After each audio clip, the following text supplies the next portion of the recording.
It's fast, it's red, and it's shaped like the head of a freaking snake. It embarrassed exotics from around the world while being hand-built in the good old US of A, baby. This is everything you need to know to get up to speed on the Dodge Viper. The year is 1988, and Chrysler is in trouble. Despite surviving near bankruptcy a few years prior, Chrysler was still trailing in sales behind their rivals Ford and Chevy. What they came up with was the most hardcore sports car since the Shelby Cobra. Chrysler Executive Vice President Bob Lutz knew what he wanted: a two-seat sports car in the spirit of the Jaguar E-Type and legendary Shelby Cobra. He wanted a big engine, manual transmission, and no fancy electronic aids like traction control or anti-lock brakes to get in the way. Oh, shit. He met up with Chrysler's head of design, Tom Gale, and let him in on the plan. There would be no focus groups. Alan, Lisa, Josh, yeah. Chrysler suits telling Gale what to do. He had free reign to do whatever possible to bring Lutz's vision to life, and Gale did just that. Gale had started his career working on the Plymouth Barracuda and the Challenger, so, I think he knew a thing or two about designing badass cars.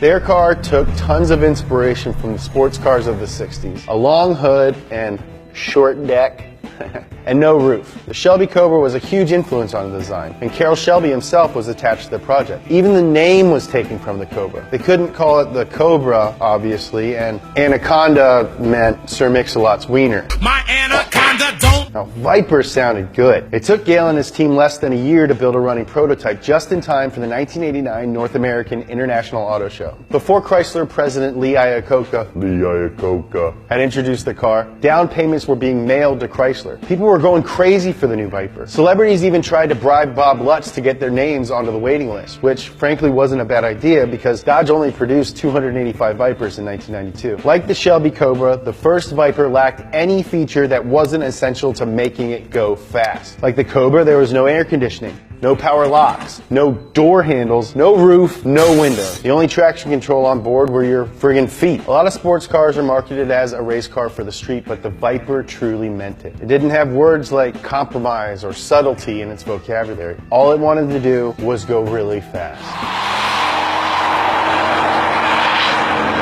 The Viper was notoriously difficult to drive quickly and wasn't afraid to bruise your ego. The Viper didn't hesitate to hurt you physically either. The side exhaust was located right under the door, leading to many complaints of people burning themselves as they got out of the car. That wouldn't be a problem for me because if I owned a Viper, I would always wear cowboy boots.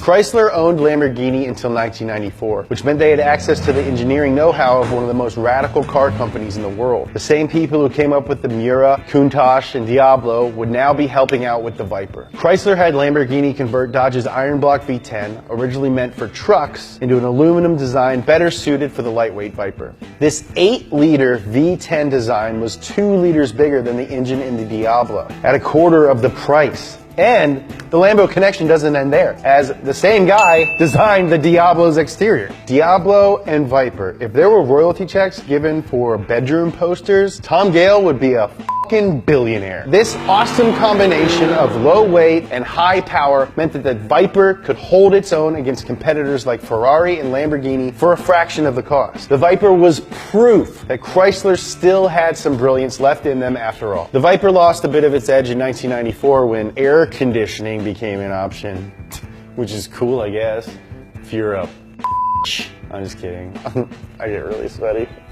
The Viper got a few minor updates, including door handles and a roof in 1996 with the introduction of the GTS Coupe. The GTS was intended to be a Viper that was a little easier to live with day to day. Then, in 1999, Dodge gave the Viper its first serious upgrade, the Viper ACR. ACR stood for American Club Racer, and it was a race car. The ACR was equipped with BBS wheels, Coney shocks tuned for the track, and 5-point racing harnesses. It friggin' ripped! The ACR had a 0-60 of 4.5 seconds with a top speed of 180 miles per hour. You could drive 180 miles in a single hour. That is faster than any animal on Earth. The ACR wasn't the only Viper Dodge cooked up for the track. The Viper GTSR debuted in 1999 and was an immediate success on the track. Dodge had teamed up with the French team Oreca? Eureka, to develop the Viper into a serious GT contender, and they succeeded. In 2 years, the GTSR won 16 of the 18 races it entered. That is pretty good. They entered 18, they won 16, they only lost twice. The Viper underwent its first major facelift in 2003, just like my dad. The headlights got a little angrier, just like my dad's, and the Viper itself got a little bit bulkier, just like my dad. But just because it was bigger didn't mean it was slower, just like my dad. Despite the husky appearance, the Viper actually lost 100 pounds and gained 50 horsepower, making 500 horses at the crank. From 2003 to 2005, the Viper was only available as a convertible. The GTS Coupe returned in 2006, but only for 1 year, because in 2007, the Viper disappeared from the showroom. Let me just show you this Viper. It's right here in the... Dan, what happened to the Viper? No, I'm in the showroom. Dan, I'm in the showroom. It's not here. Well, I think I would see it if it were in here, Dan. Dan, why did you... By 2007, Chrysler once again found itself in dire straits. Sales had plummeted and the company was operating at a loss. Chrysler's parent company, Daimler-Benz, saw the writing on the wall and sold Chrysler to an investment fund at a huge loss. Yikes. Thankfully, the Viper was only on hiatus for a single year. The Viper returned in 2008 with a fresh face, featuring bigger mouth and headlights, as well as more horsepower, 600 of them to be exact. The ACR was back too, with new aero bits that generated 1,000 pounds of downforce. The Viper was still the real deal, but like all good things, including every single one of my hamsters, the Viper's return was to be short-lived. I mean, is it the food? I clean their cages, and I try not to handle them too much, just enough so that they know that they're loved. If you guys know why my hamsters keep dying, please let me know in the comments below. When Fiat bought Chrysler in 2009, there was some speculation that the Viper might get some tech from Fiat's crown jewel, Ferrari. But this rumor stayed a rumor, because one morning in July 2009, Dodge announced the end of the Viper production.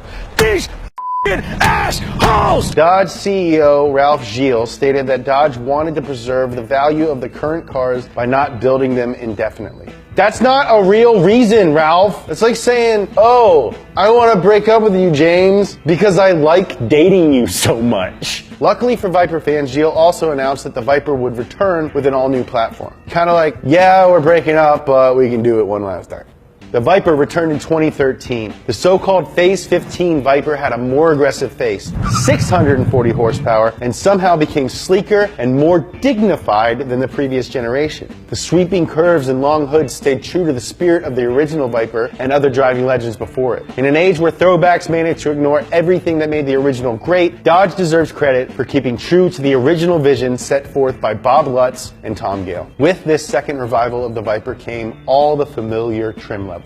The GTS was back, and Dodge introduced a new Time Attack edition featuring track-tuned suspension, lots of carbon fiber, and an exclusive orange color option. Dodge also had something very special in store, the return of the ACR. And just like Chris Christie on Thanksgiving, Dodge left nothing on the table. The new ACR produced 1,700 pounds of downforce thanks to the carbon fiber body kit. The rear wing is exactly 1,776 millimeters across because America was fucking founded in 1776. That's a little history lesson for you, you fucking Philistine. The Viper was now the 6th fastest production car ever around the ring, putting foreign supercars to shame with nothing but a manual transmission and a really, really big wing. It was a fitting send-off for one of the greatest American cars ever. A send-off? Yeah. The Viper was killed off again. Sure, it isn't a recent development. Fiat Chrysler told us they were going to do this back in 2015, but it still hurts, okay? The last Viper rolled off the assembly line on August 16th, 2017, wearing the same red paint as the very first Viper 25 years ago. As we say goodbye to the Viper, we have to remember that not all hope is lost. The Viper has come back from retirement twice now, proving that its spirit can't be killed forever. I wouldn't be surprised if it returns to us once again when we need it the most. That's everything you need to know to get up to speed on the Dodge Viper. What did we miss? What did we do wrong? What did we do right? What's your favorite part of this series? What cars do you want to see us cover?